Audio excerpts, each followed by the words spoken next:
Initially, many pupils chosen to participate in TutorMate may struggle from a lack of confidence, and you may encounter children who are very shy and hesitant to read out loud. Remember that the children chosen for TutorMate often find reading difficult and so need extra encouragement to persevere. If you're supporting a child who is at the very early stages of learning to read, it's important to try to build enjoyment and excitement into your reading sessions. Talking about the pictures in a book, enjoying listening to someone else read, and taking pleasure in the characters and storyline of a book are equally important during this early stage of learning. As you read with your pupil week after week, you might find the strategies helpful when looking for new ways to keep the child interested in reading. Spend some time reviewing the title page. Ask the pupil questions about what they see on the cover illustration.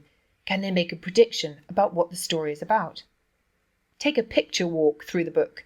Go through each page of the book and talk about the illustrations. What does your reader notice in the pictures? What clues can they spot that might suggest what the story is about?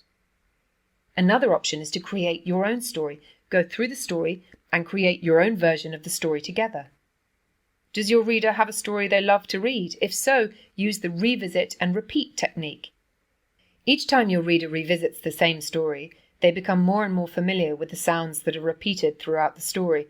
This repetition helps children remember and sound out words that may have been difficult the first time they read the story. If a child is struggling or seems reluctant, please stick with them and offer them encouragement and praise. It may be that you need to read with your pupil for less than 30 minutes in the beginning to build up their concentration. You might want to take turns reading if they struggle and get them to spot any mistakes you make.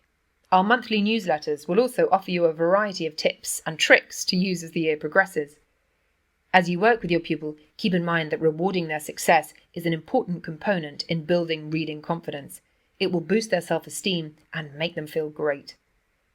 While verbal praise is very motivating and should be given often, we also provide several high-five pop-ups you can use to further reward your students' hard work.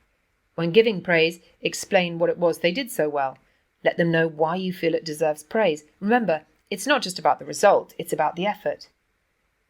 Sometimes you might find that your session coincides with another class activity that your pupil is keen to participate in and which they ask you if they can go back to. Please don't be disheartened if this happens. If this happens regularly, send a quick message to the teacher and consider changing the session time if you can.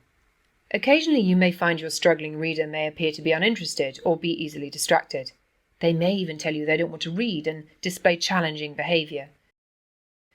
Do remember that being a child is hard work. Each day they're learning a huge amount about the world around them. Keep in mind that something may have happened in their day to unsettle them. Perhaps they had an argument with a best friend. What can seem like a small thing to an adult could be upsetting to a child. If a child's behaviour is challenging in a session, try following these steps. Make a simple, clear request. Gemma, shall we focus on reading the story? Make a closed request. Thank you for focusing so well on the story, Gemma. Frame a positive choice.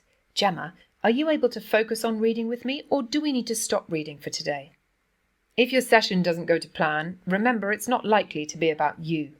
Reflect afterwards on whether you could have done anything differently, and if over time you feel that you're not making progress, contact the child's teacher for advice using the messaging part of the platform.